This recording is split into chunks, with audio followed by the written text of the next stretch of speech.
Class ഇല്ലെന്നറിഞ്ഞതോടെ വിദ്യാർത്ഥികളെല്ലാം തിരികെ പോയി തുടങ്ങിയിരുന്നു. ആമിയും കീർത്തിയും ജാസ്മിനും കൂടി ക്ലാസ്സിന് വെളിയിലേക്ക് വരുന്നതേ ഉണ്ടായിരുന്നുള്ളൂ. നല്ല മഴ വരുന്നുണ്ടല്ലോടി, ഇന്നെന്തായാലും വീടെത്തുമ്പോഴേക്കും നനഞ്ഞു ഊറ്റും.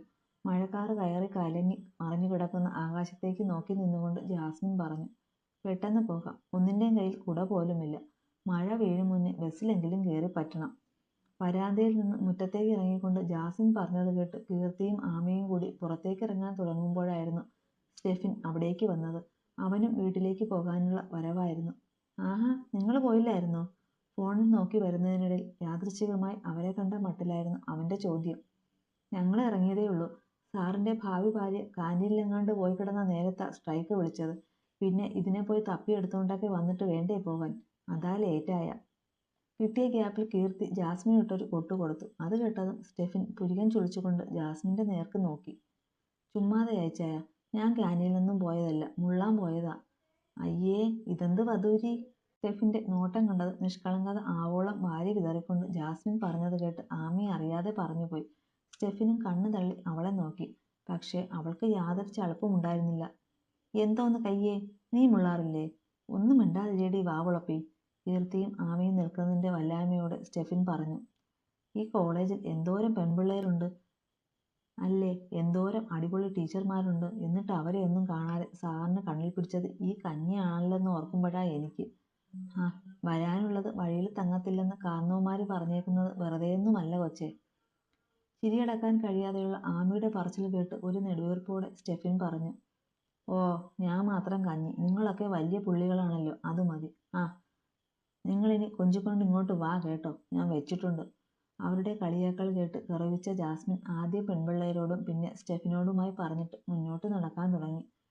കർത്താവേ, മര്യാദയ്ക്ക് ഇരുന്നാൽ തന്നെ മേയ്ക്കാൻ പാടാ, അപ്പോൾ പിന്നെ പിണങ്ങുകയും കൂടി ചെയ്താൽ.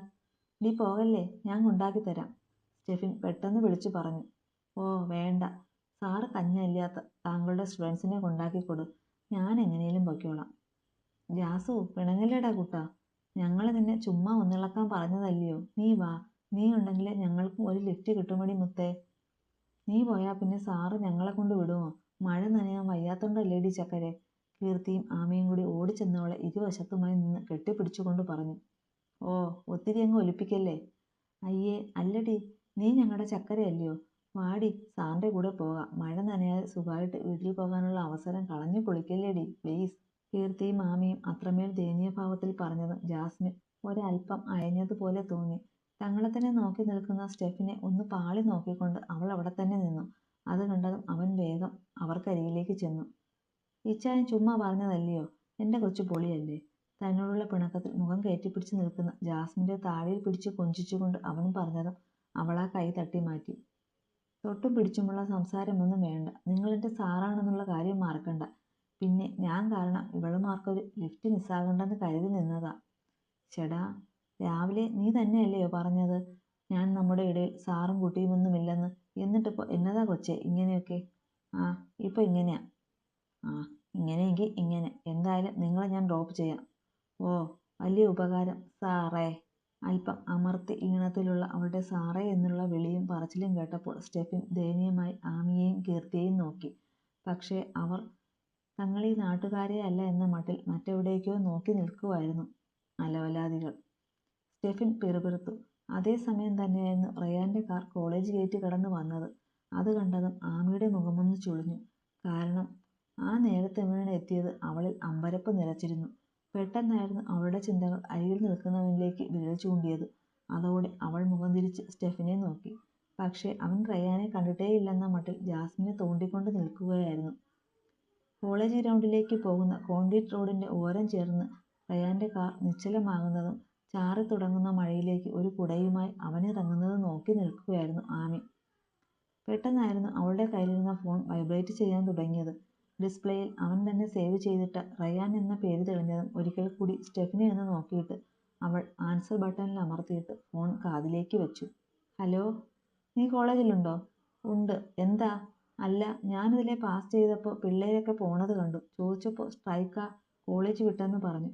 എന്നാൽ പിന്നെ മാഡത്തെ കൂടി കൂട്ടിക്കൊണ്ടു പോകാമെന്ന് വിചാരിച്ചു. നീ എവിടാ നിൽക്കുന്നേ, ഇറങ്ങിയോ? സ്റ്റെഫിൻ പറഞ്ഞിട്ടാ താൻ ഇങ്ങോട്ട് വന്നതെന്ന് അവൾ അറിയേണ്ടെന്ന് കരുതി റയാൻ അപ്പോൾ അങ്ങനെയായിരുന്നു പറയാൻ തോന്നിയത്.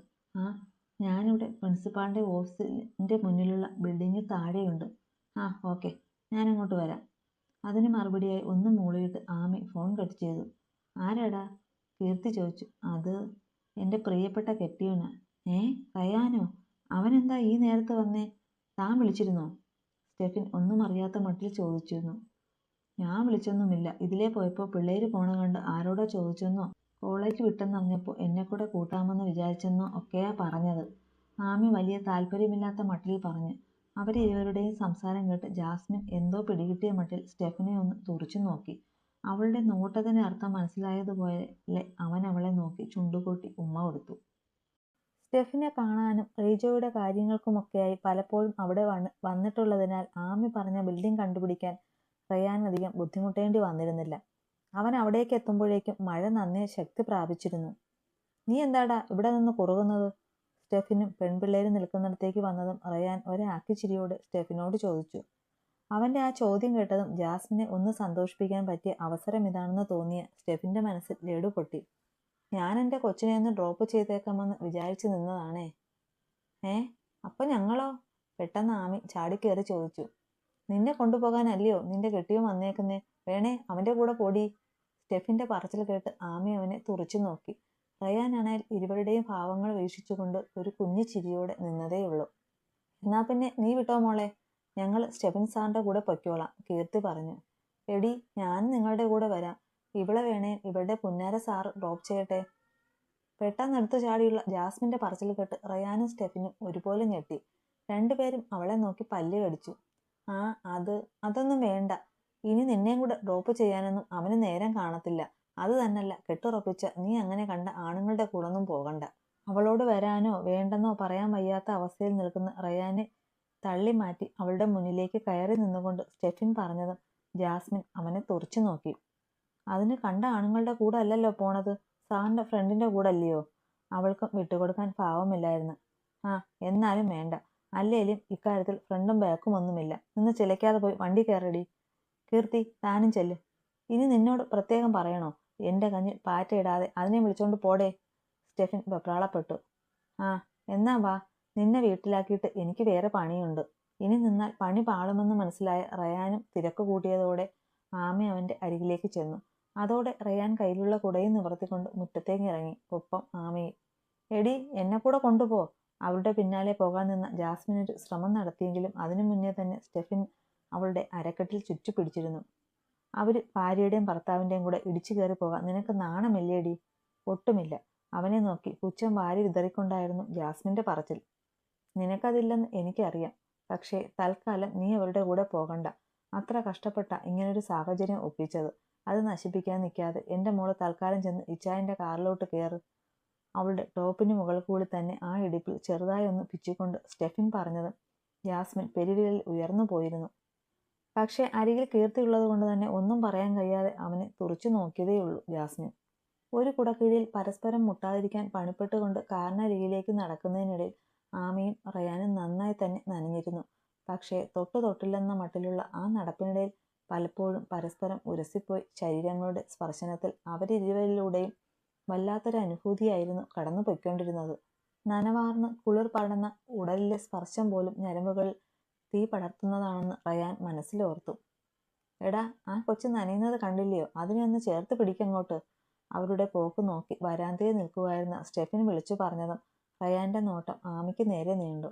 എൻ്റെ അമ്മേ! ആ തെണ്ടി പറയുന്നതും കേട്ട് ആവേശത്തിൽ ചേർത്ത് പിടിക്കാൻ പോയിരുന്നെങ്കിൽ മാനം പോയേനെ.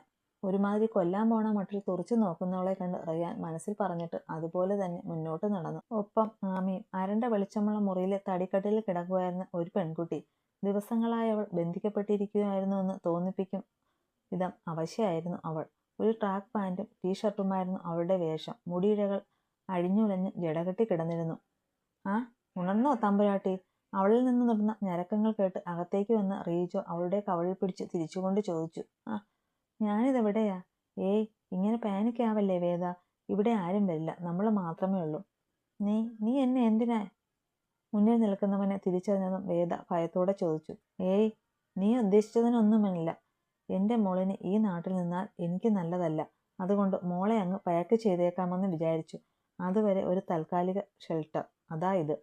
അവൻ ചിരിയോടെ പറഞ്ഞത് കേട്ട് കിടക്കുമ്പോൾ വേദയുടെ കണ്ണുകൾ ഭയം കൊണ്ട് വികസിച്ചു പോയി. എന്നെ വിട്ടേക്ക്. ഞാൻ നിങ്ങളോടെന്ത് ചെയ്തിട്ടാ? എങ്ങനെയൊക്കെ വേദ അത്രമാത്രം ചോദിച്ചു. പക്ഷേ അപ്പോഴേക്കും റീജോയുടെ വലത് കൈകളുടെ കരണം പുകച്ചിരുന്നു. നീ ഒന്നും ചെയ്തില്ല അല്ലേടി? കോളേജിൽ കഞ്ചാവ് സപ്ലൈ നടത്തുന്നത് ഞാനാണെന്നും പറഞ്ഞ് ഒറ്റ ദിവസം കൊണ്ട് എന്നെ അങ്ങ് കളയാമെന്നും പറഞ്ഞ് നീ പോലീസിൽ കംപ്ലൈന്റ് ചെയ്ത കാര്യമൊന്നും ആരും അറിഞ്ഞിട്ടില്ലെന്ന നിന്റെ വിചാരമല്ലേടി? മുന്നിലിരുന്ന് ഗർജിക്കുന്നവന്റെ മുഖത്തേക്ക് നോക്കിയിരിക്കുമ്പോൾ വേദയ്ക്ക് നട്ടെല്ലിലൂടെ ഭയം വരച്ചു കയറിയിരുന്നു. ഇത്തരം ഇൻഫർമേഷൻസ് ഒക്കെ കൊടുക്കുന്നവരുടെ വിവരങ്ങൾ ഒരിക്കലും പുറത്തു പോവില്ലെന്നും ഒരു പ്രശ്നവും ഉണ്ടാവില്ലെന്നും പോലീസ് നൽകാറുള്ള ഉറപ്പ് വിശ്വസിച്ചാണ് റീജോ പോളിനെതിരെ കംപ്ലൈന്റ് ചെയ്തതും അതിനു വേണ്ടുന്ന തെളിവുകൾ ഹാജരാക്കിയതും. പക്ഷേ അതാരാണോ അറിയാൻ പാടില്ലാത്തത് അവൻ തന്നെ അറിഞ്ഞിരിക്കുന്നു. ഭയം കൊണ്ട് അവളുടെ ഉടൽ വിറച്ചു പോയിരുന്നു ആ നേരം. എന്താടി നീ ആലോചിച്ചു കൂട്ടുന്നത്? ഞാനിതൊക്കെ എങ്ങനെ അറിഞ്ഞെന്നാണോ? വേദയുടെ കവളിൽ പിടിച്ചുകൊണ്ട് റീജോ അലറി. കയ്യിൽ കാശുണ്ടെങ്കിൽ ഈ നാട്ടിൽ ഇതിലും വലുത് നടക്കുമടി. എൻ്റെ കയ്യിൽ അതുണ്ട്. അതെല്ലാം ഞാനുണ്ടാക്കിയത് ഈ ബിസിനസ് ചെയ്തിട്ട് തന്നെയാണ് താനും. എന്നെ ഒന്നും ചെയ്യരുത്. ഞാനിനി ഒന്നിനും വരില്ല. എന്നെ വിട്ടേക്ക്. നീ എന്തുവാ വേദമോളെ വിചാരിച്ചു വച്ചേക്കുന്നത്? ഞാനൊരു പൊട്ടനാണെന്നോ? നീ മിസ്സിംഗ് ആണെന്ന് ഇപ്പോൾ നാട് മൊത്തം അറിഞ്ഞു കഴിഞ്ഞു. അതിൻ്റെ കേസന്വേഷണവും നടക്കുന്നുണ്ട്. ഈ അവസ്ഥയിൽ മാനസാന്തരപ്പെട്ട് നിന്നെ അങ്ങോട്ട് തുറന്നുവിട്ട് പണി മേടിക്കാൻ എൻ്റെ തലയ്ക്കത്തുള്ളത് കളിമണ്ണൊന്നുമല്ല. പക്ഷേ നിന്നെ കൊന്നുകളയാൻ ഇത് സിനിമയൊന്നുമല്ലല്ലോ. പിന്നെ നിന്നെ ഇങ്ങോട്ട് കെട്ടിയെടുത്തത് നേരത്തെ പറഞ്ഞതുപോലെ നിന്നെ പാക്ക് ചെയ്യാൻ തന്നെയായിരുന്നു. പക്ഷേ ഇപ്പോൾ ആലോചിച്ചപ്പോൾ അതിലൊരു ത്രില്ലില്ല. റീജോ എന്താണ് പറഞ്ഞു വരുന്നതെന്ന് അറിയാതെ വേദ അമ്പരപ്പും പേടിയും നിറഞ്ഞ ഭാവത്തിൽ അവൻ്റെ മുഖത്തേക്ക് തന്നെ നോക്കി കിടക്കുകയായിരുന്നു. നിന്നെ ഞാൻ വിട്ടേക്കാം. പക്ഷേ നീ ഇനി കേസിൻ്റെ പുറകെ പോകാതിരിക്കുന്നതിനും ഈ കിഡ്നാപ്പിംഗ് കഥ പുറത്തു പറയാതിരിക്കുന്നതിനും എനിക്കൊരു ഉറപ്പ് വേണം. അത് കിട്ടിയാൽ ഞാൻ നിന്നെ വിട്ടേക്കാം. എന്തുറപ്പ്? ഓ, വലിയ കാര്യമൊന്നുമില്ലടി. നീ കൊടുത്ത കംപ്ലൈൻറ്റിൽ പേര് വന്ന എനിക്കും എൻ്റെ ഫ്രണ്ട്സിനും നിന്നെ ഒന്ന് ശരിക്കും പരിശോധിക്കണം. പരിശോധന കറക്റ്റായിട്ട് നടന്നെന്ന് ഉറപ്പിക്കാൻ. ഒരു തെളിവിന് വേണ്ടി ഇവിടെ ഒരു ക്യാമറ കൂടി വെക്കാം. അത് കഴിഞ്ഞാൽ നിനക്ക് പോവാം. അപ്പോൾ പിന്നെ ഇവിടുന്ന് പോയാലും നിനക്ക് വേണ്ടാതീനമൊന്നും തോന്നത്തുമില്ല. എങ്ങനെയുണ്ട്? ഒരുതരം വഷളം ചിരിയോടെ അവൻ ചോദിച്ചതും കണ്ണുകൾ ഇറുക്കിയടച്ച് ഏങ്ങിക്കരഞ്ഞു പോയിരുന്നു വേദ. പക്ഷേ അത്രമേൽ പകയവളോട് ഉള്ളിൽ സൂക്ഷിക്കുന്നത് കൊണ്ട് തന്നെ ആ കണ്ണുനീര് പോലും റീജോയ്ക്കൊരു ലഹരിയായിട്ടായിരുന്നു തോന്നിയത്.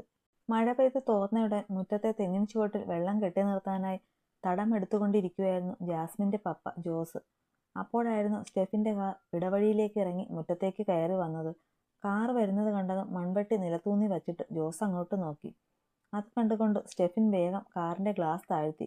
വിൻഡോയിലൂടെ അവൻ്റെ ചിരിക്കുന്ന മുഖം കണ്ടതും ജോസ് ചിരിയോടെ അങ്ങോട്ട് വന്നു. ആഹാ, മോനായിരുന്നോ? ഞാനോർത്തു ആരാന്ന്.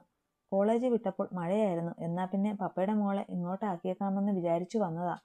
മമ്മിയും ജിൻസിയും ഒക്കെ എന്തിയേ? കാറിൽ നിന്ന് ഇറങ്ങിയതും സ്റ്റെഫിൻ തിരക്കി. ജിൻസി തയ്ച്ച തുണി ഏതാണ്ടോ കൊണ്ടു കൊടുക്കാൻ പോയേക്കുക. മമ്മി അടുക്കളയിലുണ്ട്. ചായ വയ്ക്കുക. മോൻ കയറിയിരിക്കുക. ആ. സ്റ്റെഫിൻ പുഞ്ചിരിയോടെ കാലിൽ കിടന്ന ഷൂ അഴിച്ചുകൊണ്ട് നിൽക്കുമ്പോൾ തന്നെ അവനെ നോക്കാതെ ജാസ്മിൻ ചവിട്ടിക്കുലുക്കി അകത്തേക്ക് പോയി. അല്ല, സാറിൻ്റെ കുട്ടിക്ക് തന്നാ പറ്റി? രണ്ടാളും തമ്മിൽ കെറിവിച്ചോ? അവളുടെ പോക്ക് കണ്ട് ജോസ് ചിരിയോടെ ചോദിച്ചു. ഓ, ഒന്നും പറയണ്ട പപ്പ. അവളുടെ ഫ്രണ്ട്സിൻ്റെ മുന്നിൽ വെച്ച് ഞാൻ കളിയാക്കിയതാ ഇന്നത്തെ പ്രശ്നം. ആ, അതാ മോന്ത കണ്ടപ്പോൾ എനിക്ക് തോന്നി എന്തോ ഒരു കുണ്ടക്കറുണ്ടെന്ന്. ജോസ് പറഞ്ഞത് കേട്ട് സ്റ്റെഫി ചിരിച്ചു. ആ, മോനകത്തോട്ട് ചെല്ല്. മമ്മി ചായക്ക് നോക്കുക. മഴയായതുകൊണ്ട് നിങ്ങൾ വന്നതൊന്നും അറിഞ്ഞു കാണത്തില്ല. അതാ പുറത്തോട്ട് വരാത്തത്. ഞാൻ ഏതായാലും നനഞ്ഞു. ഒന്ന് കുളിച്ചിട്ട് വരാൻ പെട്ടെന്ന്. ശരി പപ്പ. ജോസ് പിന്നാമ്പറത്തേക്ക് പോയതും ഹാളിലേക്ക് കയറിയിരിക്കാൻ തുടങ്ങിയിട്ട് സ്റ്റെഫിൻ പെട്ടെന്നെന്തോ ഓർത്തതുപോലെ ജാസ്മിൻ്റെ മുറിയിലേക്ക് നടന്നു. വാതിൽ ചാരിയിട്ടിട്ട് കട്ടിലിൽ കിടന്നുകൊണ്ട് ഫോണിൽ കളിക്കുകയായിരുന്നു അവൾ. അവളുടെ കിടപ്പ് കണ്ട് ഒന്ന് ഉറച്ചിരിച്ചുകൊണ്ട് സ്റ്റെഫിൻ ശബ്ദമുണ്ടാക്കാതെ അകത്തേക്ക് കയറി. വാതിലടച്ച് അവളുടെ അടുത്തേക്ക് ചെന്നു. അപ്പോഴും അതൊന്നും അറിയാതെ ഫോൺ സ്ക്രീനിൽ തന്നെ കണ്ണും നട്ട് കിടക്കുകയായിരുന്നു ജാസ്മിൻ. കഴുത്ത് വെട്ടിയിറക്കിയ ഒരു ടോപ്പായിരുന്നു അവൾ ധരിച്ചിരുന്നത്. അതുകൊണ്ട് തന്നെ അവളുടെ കഴുത്തിനും അല്പം താഴെ മുതുകുകൂടി ദൃശ്യമായിരുന്നു. നേർത്ത നനവാർന്ന അവളുടെ ആ പിൻകഴുത്തിൽ ഒട്ടിപ്പിടിച്ചു കിടക്കുന്ന നേർത്ത മുടിയിഴകളൊക്കെ നോക്കി നിൽക്കുമ്പോൾ സ്റ്റെഫിൻ അവിടെ നിന്ന് അമർത്തി ചുംബിക്കാൻ തോന്നിപ്പോയിരുന്നു. പെട്ടെന്നായിരുന്നു ഏതോ ഉൾവിളിയാലെന്ന പോലെ ജാസ്മിൻ തിരിഞ്ഞു നോക്കിയത്. ബെഡിനരികിൽ തന്നെ നോക്കിക്കൊണ്ട് കിടക്കുന്ന സ്റ്റെഫിനെയും അടഞ്ഞ വാതിലും കണ്ടപ്പോൾ ഞെട്ടിപ്പോയ അവൾ വെപ്രാളത്തോടെ ചാടി എണീക്കാൻ ശ്രമിച്ചെങ്കിലും അവളിൽ നിന്നും അങ്ങനെയൊരു നീക്കം മുൻകൂട്ടി കണ്ടിട്ടെന്ന പോലെ സ്റ്റെഫിൻ അവളുടെ നഗ്നമായ കണങ്കാലിൽ പിടിച്ചു വലിച്ചു. അതോടെ ജാസ്മിൻ കിടക്കയിലേക്ക് തന്നെ മലർന്നു വീണു. പിന്നീടൊരു നിമിഷം പോലും പാഴാക്കാതെ സ്റ്റെഫിൻ അവളെ വിലങ്ങനെ വാരിയെടുത്ത് ബെഡിലേക്ക് ഇരുന്നു കൊണ്ട് അവളെ മടിയിലേക്ക് എടുത്തു വെച്ചു. വിട്. അവന്റെ കയ്യിൽ കിടന്ന് പിടഞ്ഞുകൊണ്ട് ജാസ്മിൻ പതിഞ്ഞ സ്വരത്തിൽ മുരണ്ടു. ഇല്ല, നിന്റെ ഈ പിണക്കം മതിയാക്കാതെ വിടത്തില്ല. പപ്പയും മമ്മിയൊക്കെ വരും. ആരൊക്കെ വന്നാലും ശരി, ഈ മോന്ത തെളിയാതെ വിടുന്ന പ്രശ്നമില്ല. കൂസലേതുമില്ലാതെ അവന്റെ പറച്ചിൽ കേട്ട് ജാസ്മിൻ വെപ്രാളത്തോടെ അടഞ്ഞുകിടക്കുന്ന വാതിലിലേക്ക് നോക്കി. നിങ്ങൾക്കത് എന്തിന്റെ സൂക്കേടാ?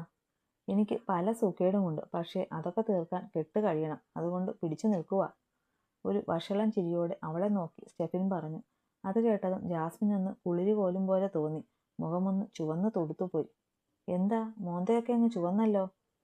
എന്റെ മോന്ത ഇങ്ങനെ. അവന്റെ ചോദ്യം കൂടിയായപ്പോൾ ആകെ നാണം തോന്നിയെങ്കിലും മുഖം കുനിച്ച് വെച്ചുകൊണ്ടായിരുന്നു ജാസ്മിന്റെ പറച്ചിൽ.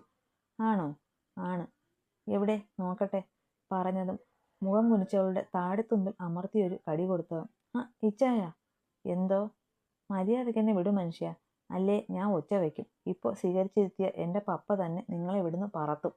അവളൊരു ഭീഷണി പോലെ പറഞ്ഞതും സ്റ്റെഫിൻ വീണ്ടും ചിരിച്ചു. എന്താ കാണിക്കുന്നേ? ഏയ് ഒന്നുമില്ല. ഇനി എന്തൊക്കെ അടവ് കാണിച്ചാലും നീ പിണക്കം മാറ്റാതെ ഞാൻ നിന്നെ വിട്ടിട്ട് റൂമിൽ നിന്ന് പുറത്തോട്ട് പോകുമെന്നെന്റെ കൊച്ചു വിചാരിക്കണ്ട. അവൻ തീർത്തു പറഞ്ഞതോടെ താൻ പെട്ടെന്ന് ജാസ്മിന് മനസ്സിലായിരുന്നു. അതോടെ പതിയെ അവളുടെ ഭാവം മാറി ഒരു വളിച്ച ചിരി അവളുടെ മുഖത്ത് വിരിഞ്ഞു. വിടിച്ചായ. അയ്യടാ, എന്താ സ്നേഹം. അപ്പോ പിണക്കം മാറിയോ? അവൻ പിരികം ചുളിച്ചുകൊണ്ട് ചോദിച്ചു. മാറി. അങ്ങനെ വെറുതെ പറഞ്ഞാൽ ഞാനെങ്ങനെ വിശ്വസിക്കും? പിന്നെ വേറെന്താ വേണ്ടത്? കെട്ടിപ്പിടിച്ചൊരുമ്മ തന്ന വിശ്വസിക്കാം. അയ്യടാ, അതൊന്നും പറ്റത്തില്ല. അതിന് വെച്ച വെള്ളം അങ്ങ് വാങ്ങി വെച്ചേരെ. സ്റ്റെഫിന്റെ നെഞ്ചിൽ കൈമുട്ടുകൊണ്ടൊരിടി കൊടുത്തിട്ട് അവൾ ചുണ്ടുകൂട്ടി പുച്ഛിച്ചുകൊണ്ട് പറഞ്ഞു. ആ, എന്നാ പിന്നെ നമുക്കിവിടെ എങ്ങനെ ഇരിക്കാം. എല്ലാരും വരട്ടെ. സ്റ്റെഫിന് വിട്ടുകൊടുക്കാൻ ഭാവമില്ലായിരുന്നു. ഇച്ചായ, ഇത് ശരിയല്ല കേട്ടോ.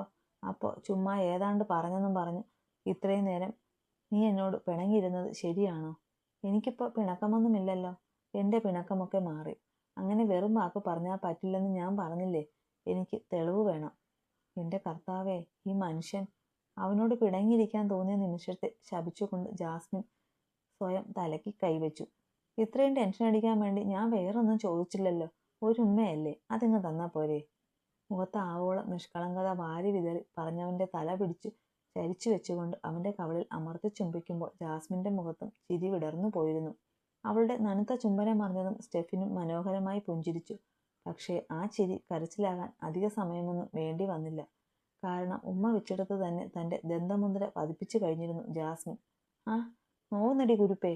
അവളിലെ പിടുത്തം വിട്ട് സ്വന്തം കവിള് തടവിക്കൊണ്ട് സ്റ്റെഫിൻ മുരണ്ടു. നോവട്ടെ, നോവാൻ തന്നെയാ കടിച്ചത്. ഓടി പട്ടിക്കുട്ടി, നീ പോടാ. ഡീ കുരുപ്പേ. സ്റ്റെഫിൻ ഇരുന്നിടത്ത് നിന്ന് എണീക്കും മുന്നേ ജാസ്മിൻ പൊട്ടിച്ചിരിച്ചുകൊണ്ട് പുറത്തേക്ക് ഓടിയിരുന്നു. കർത്താവേ, പട്ടിക്കുട്ടി കടിച്ചു പറിച്ചു കളഞ്ഞു. കവിള് തടവിയൊരു നനുത്ത പുഞ്ചിരിയോടെ സ്റ്റെഫിൻ പുറപുറത്തു.